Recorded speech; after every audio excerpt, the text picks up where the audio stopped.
네, 오늘 본문 말씀은 요한복음 첫 시작하는 구절이죠. 1장 1절이 있죠. 여기에 보면 무슨 성경이 생각나죠? 창세기 1장 1절이 생각나죠. 태초에 하나님이 천지를 창조하시느니라 라는 말씀이 생각납니다. 마치 하나님의 창세부터 이어진 그 구원의 역사, 언약의 시대가 성취되고 이제 새로운 약속의 시대가 시작되었다 하는 느낌을 우리에게 주는 것이죠. 예수 그리스도의 시대가 이제는 시작이 된 겁니다. 오늘 성경은 예수님께서 하나님과 함께 계신 어떤 신적인 존재로서 굉장히 부각을 하고 있어요. 예수님께서는 이미 창세 전부터 하나님과 함께 하신 분이시고 어느 시점에 창조된 그러한 존재가 아니라 오히려 창조에 함께 참여한 하나님으로 소개되고 있습니다. 또 존재하지 않았던 적이 한 번도 없이 계속해서 존재해왔던 분이죠. 그래서 지금까지도 영원히 존재하고 있으신 분임을 우리에게 말씀해주고 있습니다. 우리가 예수님의 생애에 대해서 생각할 때 어떻게 생각하죠? 마리아로부터 성령의 탄생으로부터 그 일생, 그리고 죽으심, 부활, 그리고 좀 더 생각하면 지금도 살아계셔 라고 우리가 생각하기는 쉽지만 사실은 예수님께서는 훨씬 그 전부터 태초부터 존재하시고 계신 하나님이라고 하는 것을 우리에게 말씀해주고 있는 것이죠. 그래서 성경은 또 이렇게 증언하고 있습니다. 그는 보이지 아니하는 하나님의 형상이시오 모든 피조물보다 먼저 나신 이시니 만물이 그에게서 창조되되 하늘과 땅에서 보이는 것들과 보이지 않는 것들과 혹은 왕권들이나 주권들이나 통치자들이나 권세들이나 만물이 다 그로 말미암고 그를 위하여 창조되었고 또한 그가 만물보다 먼저 계시고 만물이 그 안에 함께 섰느니라. 아멘. 이렇게 말씀을 하고 있는 거예요. 그런데 그 하나님께서 놀라운 사건이 벌어졌죠. 2000년 전, 약 2025년, 2024년 이렇게 전에 이 땅에 내려오신 거예요. 에베소 4장 9절에서 그래서 이렇게 얘기하죠. 올라가셨다 하였은즉 땅 아래 낮은 곳으로 내리셨던 것이 아니면 무엇이냐. 만질 수도 없고 볼 수도 없고 대화할 수 없었던 하나님께서 이제는 인간의 몸을 입고 내려오신 거죠. 그래서 우리는 예수님 통해서 만질 수도 있고 볼 수도 있고 대화할 수 있게 되었습니다.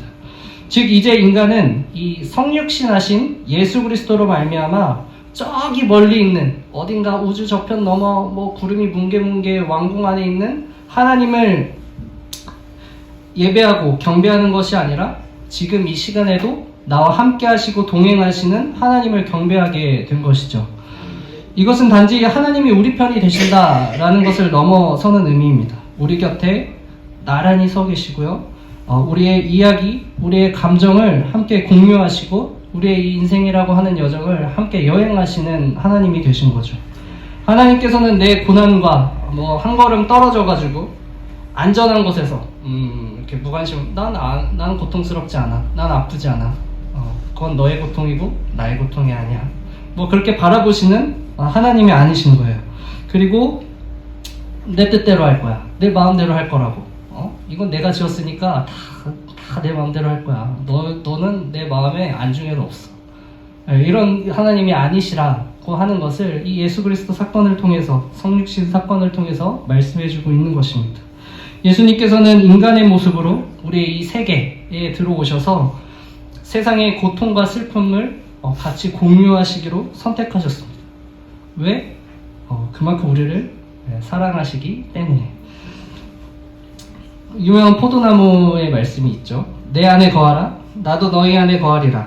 가지가 포도나무에 붙어있지 아니하면 스스로 열매를 맺을 수 없음 같이 너희도 내 안에 있지 아니하면 그러하리라. 이 포도나무 비유를 보면 이 비유는 우리 세계 가운데에 들어오셔서 동행하시는 그 예수님의 모습을 잘 나타내고 있는 것이죠. 포도나무와 가지는 항상 붙어 있어야 하는 존재인 거예요. 떨어져 있는 존재가 아닙니다. 그래서 이렇게 붙어서 모든 것을 공유하죠.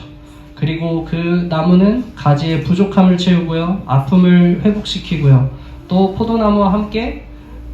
포도나무는 가지와 함께 자라면서 그렇게 회복하고 자라고 열매를 맺습니다. 또 왜? 라고 물으면 아까 말씀드린 것과 같이 아버지께서 나를 사랑하신 것 같이 나도 너희를 사랑하였으니 나의 사랑 안에 거하라. 사랑하기 때문입니다. 우리를 사랑하기 때문에. 우리는 종종 고난 중에 있을 때 하나님께서 마치 우리의 고통은 안중에도 없으시고 그 고통의 무게를 모른다 라고 생각을 하십니다. 어떻게 하나님이 내 아픔을 알면 이렇게 나를 방치해 둡니까? 모르시는 거죠. 아니죠. 하나님은 우리 고통보다도 더 안타까워하시고 더 슬퍼하시면서 바라보시는 분이에요.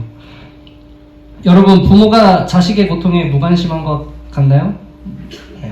뭐 요즘은 그런 부모도 있다고는 하지만 정상적인 부모라고 한다면 앞에서는 안 그래 보이죠. 무관심해 보이죠. 하지만 뒤로 가서 혼자 있을 때 누구보다도 안타까워하며 그와 같은 고통은 아니지만 또 다른 고통으로 더 아파하고 힘씁니다. 하물며 하나님은 여러분의 감정, 생각, 그 모든 것들에 반응하시면서 지금 그 길을 함께 걸어가시는 분이신 거죠. 그리고 그 길을 걸어가기 위해서 예수님께서는 어떤 무게를 담당해야 했냐면 우리의 죄를 대신해서 인간의 몸으로 십자가에 못 박혀 모든 고통을 느끼며 죽으신 거예요. 그 고통을 함께 나누기 위해서, 그 길 가운데 함께 서 있기 위해서. 요한복음 15장 13절 말씀에 이렇게 있습니다. 사람이 친구를 위하여 자기 목숨을 버리면 이보다 더 큰 사랑이 없나니. 예수님이 하신 말씀인데 무슨 뜻이냐면, 야, 이제 내가 나중에 너희를 위해서 목숨을 버릴 건데 이보다 더 큰 사랑이 없어. 이렇게 우리에게 말씀을 해주시는 거죠. 예수님 왜 인간의 몸으로 이 땅에 오셔야만 했나요?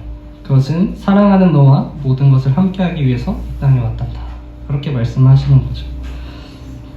이처럼 예수님께서는 인간의 몸을 입어야 했던 이유, 그것에 대해서 계속 사랑하기 때문이라고 말씀하고 있습니다. 그래서 우리가 아마도 예수님을 인격적으로 마주하게 될 때 비로소 믿음이 더 커지고 하나님의 사랑을 확신하게 되는 것이겠죠. 우리 가운데 거하시는 그 예수님, 그것을 인격적으로 만나게 되는 여러분들이 되시기를 축복합니다. 네, 바울이 예수님을 만난 이야기는 유명하죠.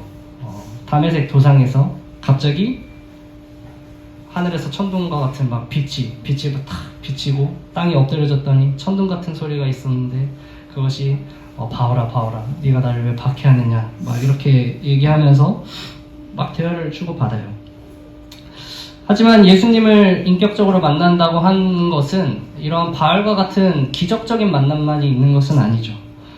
삭개오 이야기를 보면 삭개오가 이제 예수님을 너무 보고 싶어서 나무 위로 올라가죠. 키가 작은 사람이어서 이렇게 보려다가 못 봐서 나무 위로 올라갔을 때 그냥 그저 예수님께서 찾아오시는 거예요. 찾아오셔서 삭개오야 내려와라. 내가 오늘 너희 집에 거해야겠다. 묵어야겠다. 이렇게 말씀을 하세요. 그리고 그 안에서 어떤 일이 자세하게 적혀있진 않지만 중동의 문화가 그렇잖아요. 음식을 대접하고 함께 식사를 하며 대화를 나누는 그 문화. 그 속에서 삭개오는 예수님을 만나고 믿게 되고 변화되는 사건이 일어나게 되는 거죠. 그렇게 부자이지만 키가 작고 세리장으로서 사람들에게 비난받았던 이 삭개오는 그저 예수님과 만남으로 말미암아 인격적인 만남을 통해서 그렇게 믿게 되고 변화하게 된 것입니다.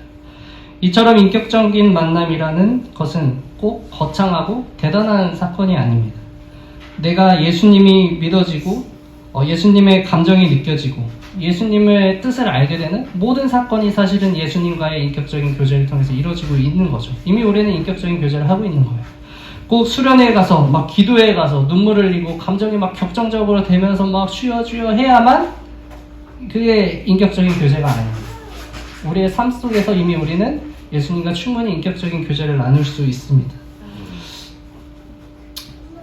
그렇기 때문에 우리가 예수님과 교제를 나누기 위해서는 어떻게 해야 되죠? 내 안에 계신 예수님을 찾아가면 됩니다. 성경에 이렇게 나와 있습니다. 여러분은, 세 번역입니다. 여러분은 예수 그리스도께서 여러분 안에 계신다는 것을 알지 못합니까? 모른다면 여러분은 실격자입니다. 이미 예수님을 믿는 우리 안에는 예수님이 들어와 계시고 우리와 함께 거하고 계신 거예요. 믿지 않는 자들에게는 예수님께서 문 밖에서 두들기면서 계시죠. 근데 그걸 이제 열어주기만 하면 되지만 어쨌든 우리는 지금 제가 보아하니 다 믿는 사람들만 있잖아요. 네, 그렇기 때문에 이제 그 예수님을 내 마음속에 있는 예수님을 찾아가서 진짜 대화만 나누고 교제만 하면 되는 거죠. 그런데 문제는 어디 있냐? 우리가 예수님을 찾지 않는 데 있습니다. 예수님의 음성을 귀 기울여 듣지 않는 데 있어요. 예수님을 피하고요, 예수님의 음성을 무시합니다. 제가 죄를 지으려고 치면요, 마음속에서 얼마나 예수님이 외치는지 몰라요. 정민아, 그거 아니야. 그러면 안 돼. 그만해. 지금 멈춰. 너의 감정대로 휩싸이지 마. 죄 짓지 마. 저에게 말씀하신다고요. 막 가끔은 성경 구절도 막 떠오르게 하신다고 말이에요. 너 그렇게 하면 안 돼. 내가 이렇게 말했잖아. 그런데 어때요? 듣고도 무시하고 마음에 떠오르는 성경 구절을 생각하고도 무시하는 거예요. 하나님 잠깐, 예수님 잠깐만요. 저 지금 화났어요. 지금 말씀이 중요한 게 아니라 지금 화나서 분을 풀어야겠어요. 네? 예수님 잠시만요. 저 이것 좀 하고요. 그 말씀 좋은 거 아는데 지금 적용하고 싶지 않아요. 이게 우리의 인간된 마음이 아닙니까? 어떻게 보면 하나님이 인간의 마음을 안다? 우리가 원리적으로 생각할 수 있겠죠. 하나님은 전능하시고 모든 것을 다 아셔. 그러니까 내 마음도 아셔. 아니, 예수님께서는 지금 내 마음에 함께 계셔서 사실은 나의 감정과 생각? 그거와 누구보다도 사실은 가까이 계신 분이에요. 그렇기 때문에 예수님께서 우리의 감정을 아시고 우리의 생각을 안다라고 말씀하고 있는 거죠. 우리가 그 감정 속에서 사실 가장 고통스럽고 가장 힘들어하시는 분은 누구시냐? 그것은 우리 안에 마음과 함께 붙어 계신 그 예수님이 사실은 제일 힘드신 분인 거죠. 예수님은 우리와 함께하기 위해서 인간의 몸으로 오셨고 십자가의 고통을 당하셨지만 우리는 여전히 사실은 예수님을 밀어내는 삶을 계속해서 살고 있습니다. 오늘 아침 일어나 지금 예배를 드리는 지금 이 시간까지 예수님은 나와 함께 계시면서 한 번도 떠난 적이 없어요. 네. 그런데 나는 그것을 얼마나 느꼈나요?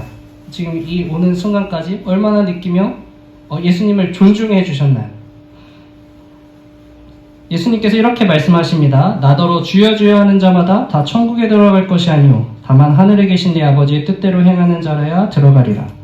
그날에 많은 사람이 나더러 이르되 주여 주여 우리가 주의 이름으로 선지자 노릇을 하며 주의 이름으로 귀신을 쫓아내며 주의 이름으로 많은 권능을 행하지 아니하였나이까 하리니 그때 내가 그들에게 밝히 말하되 내가 너희를 도무지 알지 못하니 불법을 행하는 자들아 내게서 떠나가라 하리라.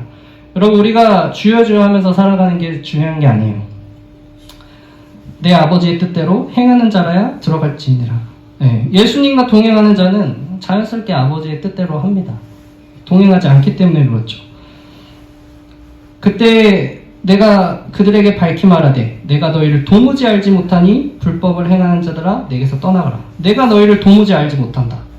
모든 예배에 참석하고 온갖 봉사와 섬김을 다하고 교회에서 하는 모든 프로그램에 참여하고 직분을 받고 그렇게 해도 예수님께서 우리한테 말씀하실 수 있는 거예요.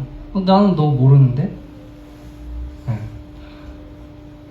예수님이 정말 모르셔서 모른다고 하신 걸까요? 아니죠. 다 아시죠. 근데 무슨 의미예요? 너가 나랑 동행하지 않았잖아. 나와 함께 하지 않았잖아. 너가 그거 하면 뭐해? 너가 나와 함께 살아가지 않았잖아. 이렇게 말씀을 하시는 거죠. 그래서 오늘도 또 말씀드립니다. 예수님과의 동행은 어디에서부터 본격적으로 시작하느냐? 네, 오늘 교회 밖으로 나가서 여러분 그 동행이 시작되는 거예요.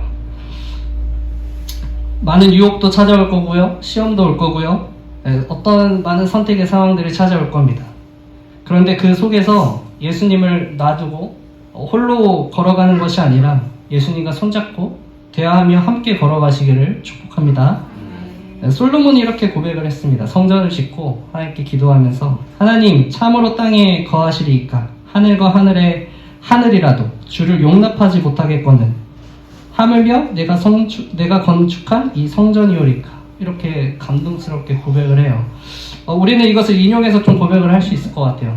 하나님 참으로 나에게 거하시리이까 하늘과 하늘이라도 주를 용납하지 못하겠거든 하물며 내 안에 이 성전이오리까.